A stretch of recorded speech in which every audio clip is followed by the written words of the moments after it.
무한 등비급수는 무한급수가 SN의 극한값에 대한 얘기였다면 무한 등비급수는 등비수열의 합 1-r분의 a 곱하기 1-r의 n제곱.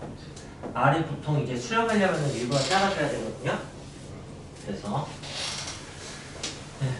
여기에 대한 극한값을 배우는 겁니다. 이게 어떻게 되는가? 이제 r의 절대값이 일부러 작다면 그때만 수렴을 하거든. 그럼 이제 이 부분이 0이 될 거 아니에요, 그죠? 네. 외적기를 0이라고 하고 쓰면 뭐가 되는 거냐면 1-r분의 a가 됩니다. 네. 그리고 급하게 얘기하면 수업 끝났어요. 네, 이것만 갖다 쓰면 돼요. 전부 다. 그래서 여러분들은 리미트 n이 무한 들어갈 때 뭐 3의 n제곱분의 2의 n제곱을 계산을 하라고 한다면 네. 뭐가 되죠? 0이 되죠. 네. 근데 그 앞에 시그마를 취해놓으면 그러니까 아주 작은 것들 더해버리면 오케이?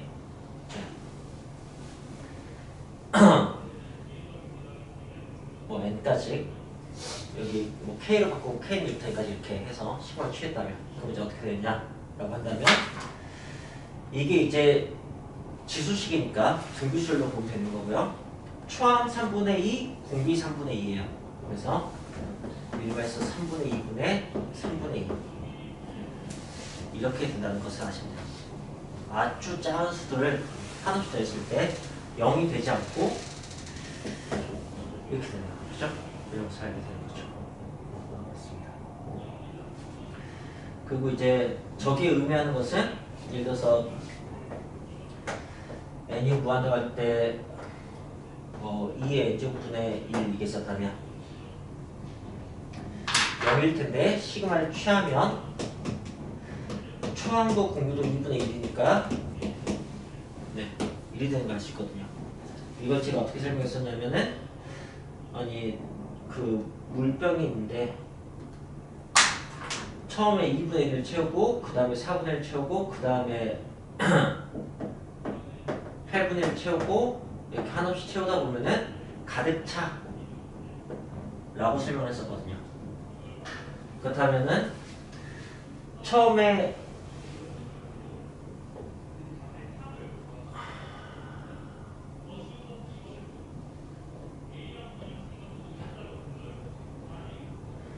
처음에 3분의 1을 채우고 여기까지가 지금 1이라면 처음에 3분의 1을 채우고 그 다음에 또 뭐 9분의 4를 채우고 알겠어요? 네, 그 다음에 또 뭐 9분의 4를 채우고 이것에 3분의 2쯤에 해당으로 채우고 그 다음에 또 채우고 그 다음 또 채우고 이렇게 하다 보면은 예, 물병 2개를 채울 수 있겠다 이렇게 된다는 것이 얘기입니다. 자, 오케이. 그리고 저걸 배우면 이제 어떤 것에 대해서 알게 되냐면 0.999999999 이게 우리가 중학교 2학년 때 1이 된다는 걸 배우거든요. 뭐 그 과정에서 점이 하나면 분모의 구를 쓰고 위에다 이 숫자 쓴다라고 해서 뭐 이렇게 공식적으로 배우고 해요. 그리고 어떤 오해를 하냐면 이게 1에 아주 가까워지니까 1이라고 하자 라고 그냥 합의 본 것처럼 이해를 하는데 진짜 1이 된다는 것을 적어도 수식으로는 명확히 알 수 있게 되는 거죠. 얘는 0.9 더하기 0.09 더하기 0.009이기 때문에 등비수열의 합이 되는 거예요. 1-r분의 a만 기억하면 돼요. 초항은 5.9고요. 공비는 0.1입니다. 그래서 0.9분의 0.9에서 1이 나오죠. 진짜로. 이런 걸 해야 돼요. 그래요. 그래서 네. 그 한없이 더해도 값이 멈출 수 있다? 라는 것도 사실 배우는 거예요. 이건 뭐 이미 배운 사실이지만 네. 그래서 그 수학 주제이기도 하고 철학 주제이기도 한데 제논의 역설이라고 아킬레스와 거북이라는 얘기가 있어요. 아킬레스라고 그리스 신화에 나오는 그리스에서 제일 빠른 사람, 빠르고 강한 사람, 그 사람과 일개의 거북이하고 달리기를 하면 그러면 아킬레스가 거북이 위치에 갔을 때 거북이는 조금 더 앞에 가 있겠죠, 그죠? 아킬레스가 거북이 위치 갔을 때 거북이 좀 더 앞에 가 있을 테고, 또 아킬레스가 거북이 위치 갔을 때 거북이 좀 더 앞에 가 있을 테고, 이런 상황이 무한히 반복될 거 아니에요? 그건 확실히 무한히 반복되는 거예요. 그래서 제논의 대표적인 역설 중에서 아킬레스는 거북이를 따라잡을 수 없다, 앞질 수 없다. 네. 그럼 이제 웬만해서는 일반인들은 이걸 논파하지 못하는 그런 말도 안 되는 역설이 되는 거야. 당연히 따라잡지. 사람이 거북이 따라잡는데 앞서가게 되는데 영원히 따라잡을 수 없이 이렇게 얘기했을 때 아니 따라잡지 무슨 소리야. 아니 봐봐 안 되잖아. 이런 상황이 무한히 반복된다고. 이렇게 했을 때 이제 그걸 얘기할 수 없는데 여기서 사용한 그 궤변의 논리가 근거가 뭐냐면 무한합은 무한이다 이거거든요. 근데 그렇지 않다는 걸 우리 지금 수학적으로 배우고 있는 거야. 무한합은 유한인 경우가 있다 라는 걸 지금 우리 배우고 있는 거야. 저는 뭐 어쨌든 뭐 이런저런 얘기를 했는데 1-4분의 a만 기억하시면 됩니다. 그걸로 좀 수식도 풀 수 있고 그 다음에 이제 이런 뭐 도형 문제들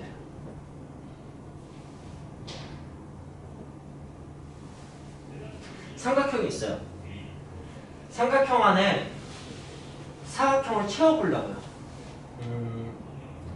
여기는 대충 2라고 할까? 2라고 합시다. 이 삼각형의 넓이는 2겠네요. 그죠? 그러면은 네. 전체 넓이가 2 이상 삼각형 안에 사각형 이렇게 채울 거예요. 정사각형으로. 그 다음에 이 왼쪽 꼬다리 삼각형에다가 오른쪽 꼬다리 삼각형에다가 또 사각형을 채울 거예요. 또 사각형을 채울 거예요. 또 사각형을 채울 거예요. 이렇게 무한히 채웠을 때 사각형의 넓이의 합을 구하시오. 이렇게 문제 나오면 이게 이제 이렇게 소실점 형태로 이렇게 되어 있으면 여러분은 이게 닮은 상황인 것만 이해하시면 돼요. 이 닮음은 비율이 일정하고 그게 바로 등비수열이고 이걸 다 더하는 질문은 등비급수가 되는 거죠. 자, 그래서 초항과 공비만 알면 돼. 이 딱 관점으로. 이 뻔뻔한 관점으로 접근하시면 됩니다. 초항은 첫 번째 넓으니까 웬만하면 초항은 늘 구할 수 있어요. 하지만 실제 시험은 그 초항조차도 굉장히 까다롭게 만들기도 합니다. 어쨌든 근데 초항은 여기는 이 길이가 1이니까 초항 첫 번째 넓이는 1이겠네요. 그죠? 그러니까 1-r분의 1. 네, 이제 그럼 공비만 구하면 되겠네요. 공비는 첫 번째 사각형과 두 번째 사각형 이게 등비수인 것만 확신을 하면은 이 사각형의 넓이를 구해서 이 사각형의 넓이는 여기가 1이니까 여기는 2분의 1이니까 이 넓이 4분의 1이 되겠죠? 그럼 두 개만 알아도 등비수인 걸 확신하면은 공비를 알 수 있죠. 4분의 1인 걸. 그래서 네 4분의 3분의 1이니까 3분의 4가 되는 걸 알 수가 있죠. 네. 근데 여기서 이제 여기까지 하면 이제 진짜 끝나요. 무한등비급수는. 네, 무한등비급수의 시작은 그냥 이거예요. 뭐 이걸 가지고 푸는 문제들, 이런 수식 문제, 뭐 수화소수 문제, 이런 도형 문제들이 있다. 그리고 사실 이제 도형 문제들 여부는 수능에서 만나게 될 거야. 모의고사에서 만나게 될 거고. 그래서 그 왜 수원에서 주로 그 실생활 문제 있잖아. 그 수학 왼쪽 추론 문제라고 처음 보는 공식 주고 막 각 대입해서 푸는 거 있잖아. 그죠? 그것처럼 하루에 한 문제씩 연습을 하면은 좋을 만한 그런 유형이라고 생각하면 돼요. 그래서 어느 날부터는 이제 막 좀 편해지게, 쉬워지게 그렇게 공부하시면 좋습니다. 자, 여기서 두 가지 포인트 알려줄 건데, 첫 번째는 이렇게 초항과 두 번째 항에 그 실제 값을 구해서 풀려면은 어려운 문제들이 굉장히 많아요. 수학의 왕도에서 그걸 볼까요? 78페이지부터 시작하거든요. 78페이지. 78페이지의 문제는 그래도 반듯한 사각형, 마름모 삼각형 등이 있죠. 그죠? 그래서 이제 넘어가 보시면 84페이지. 84페이지 보이십니까? 이제 부직골이가 조금 귀찮아졌죠? 그래서 부직골 뭐 넓은 거 있어요. 87페이지 보시면은 87페이지 6번 보시면은 이제 원의 넓이를 첫 번째 큰 3개, 그 다음에 두 번째 작은 3개 막 이렇게 구해가야 될 것 같아요. 뭐 그렇다고 쳐요. 그럼 이제 89페이지 그림이 있고, 자, 그 다음에 마플 시너지를 혹시 확인할 수 있겠어요? 마플 시너지를 보시면 마플 시너지는 네, 89페이지를 바로 펼치시면 돼요. 89페이지. 마플 시너지 89페이지에 네, 그럼 아름다운 그림들이 나와 있습니다.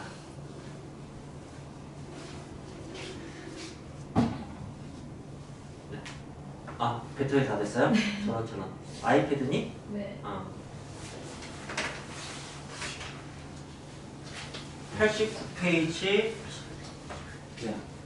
그 다음에 90페이지. 일단 그래도 핸드폰 켜고 있어요. 이런 그림 얘기하는 거예요.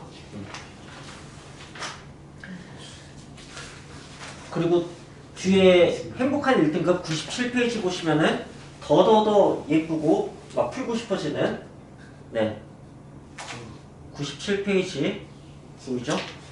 네 98페이지도 그렇고요. 네 이걸 이제 첫 번째부터 구하기 싫어진다. 되게 귀찮게 생겼죠, 그죠? 근데 두 번째까지 구하라고 하면 숫자도 지저분할 거고 막 그럴 거예요.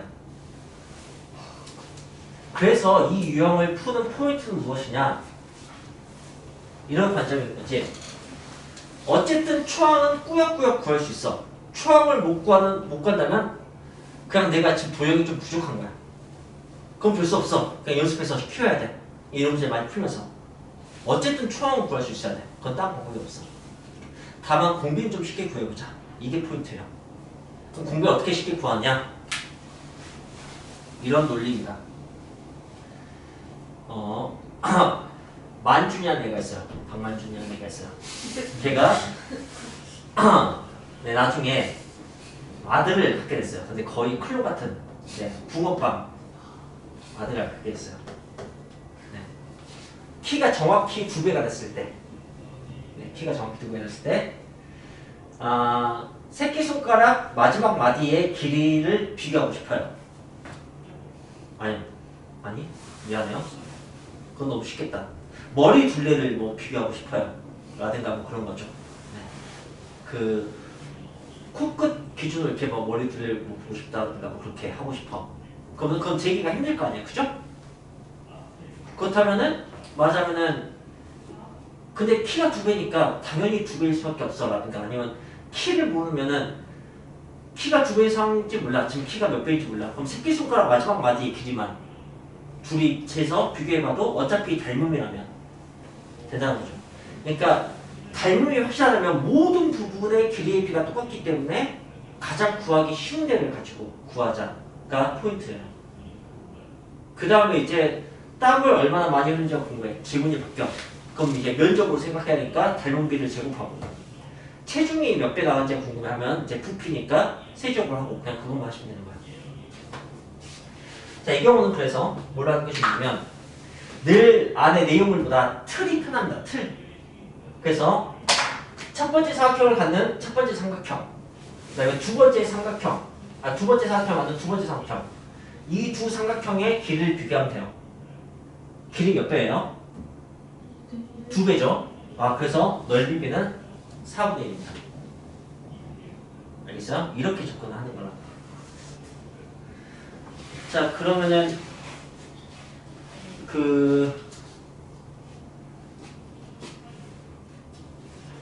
이걸 뭐라고 해야 돼? 97페이지 453번? 그 마플 시너지? 마플 시너지 있잖아요? 마플 시너지 97페이지 453번? 을 보면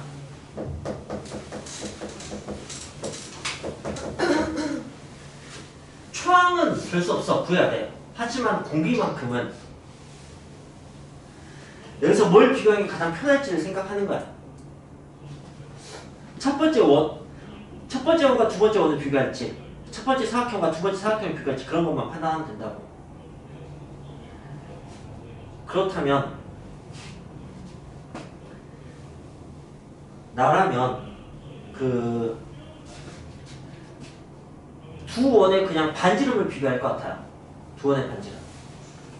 그러면 이제 첫 번째 사각형 기준으로 두 번째 원의 반지름은 사각형 길이의 절반이 반지름이에요. 그죠? 근데 첫 번째 원의 반지름은 여기가 높이가 되는 삼각형, 오케이? 정삼각형으로 보이죠? 맞나? 정삼각형일까? 정삼각형이에요. 네. 여기 길이가 같고 여기 길이가 같고서 2배 반지름 같을 테니까 1대1 루트를 생각하면은 정삼각형 맞아요. 예. 정삼각형 한 배기가 높이가 되는 정삼각형 한 배의 길이, 그게 첫 번째 원의 반지름이에요.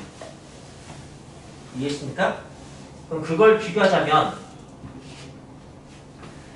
첫 번째 반지름이 2라고 한다면 정사각형의 한 배의 길이 루트 3이 되고 두 번째 반지름은 2분의 루트 3이 되겠죠. 이해했어요? 그러면 반지름의 길이의 비가 나와요. 이렇게 4분의 루트 3이 되는 거지. 그럼 이제 1-r분의 할 때 여기 들어가야 되는 게 4분의 3의 제곱이라고. 넓이니까. 이거 넓이 구하는 문제일 거 아니야. 그치? 밸브의 제곱을 해야 되는데 근데 양쪽으로 2개씩 발생하지. 그죠? 그러니까 곱하기 2 해줘야 돼요. 알겠어요? 네, 이런 식으로 어쨌든 공비를 효과적으로 구하는 거. 그냥 그게 포인트입니다. 어쨌든 뭐 이건 이제 문제를 계속해서 규칙적으로 풀어가면서 연습합시다.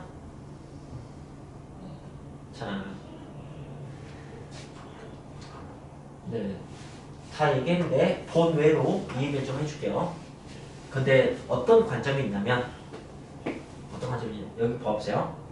여기에서 어떤 생각을 할 수 있냐면 계속해서 뭐랄까 이쪽 오른쪽 꼬다리만 쓰잖아요. 그죠? 오른쪽 꼬다리만 쓰는데 어떤 느낌이냐면 이걸로 첫 번째 상황이 끝나요. 알겠어요? 이걸로 두 번째 상황이 끝나요. 알겠어요? 이걸로 세 번째 상황에서 끝나고 이 상황이 계속해서 누적되는 걸로 볼 수 있어요. 그러니까 두 번째 상황을 만드는 그 꼬다리를 떼고 보는 거지. 두 번째 상황이 만들어지는 부분을 빼고 첫 번째 상황만 존재하는 그 부분에 대해서 비율을 보는 거야. 그러면은 사각형이 이 사다리꼴에 몇 분의 몇을 차지하고 있어요? 3분의 1을 차지하고 있죠. 그죠? 네. 3분의 1을 차지하고 있어요. 그러면은 여기에 3분의 1 차지하고 있잖아. 그죠? 여기에도 3분의 1 차지하고 있잖아. 여기도 3분의 1 차지하고 있잖아. 그럼 전체에서도 3분의 1을 차지하고 있을 거 아니야. 그죠? 그렇겠죠? 근데 넓이가 2니까 여기에 3분의 1을 곱한 거야. 그럼 3분의 4가 나와요. 이 좀 단순한 모델 같은 경우는 이런 관점도 있습니다. 물론 1마이너스 r분의 a가 별로 어렵지 않으니까 그냥 그렇게 푸시면 되는데 이것도 그냥 알아두면 괜찮은 관점이에요.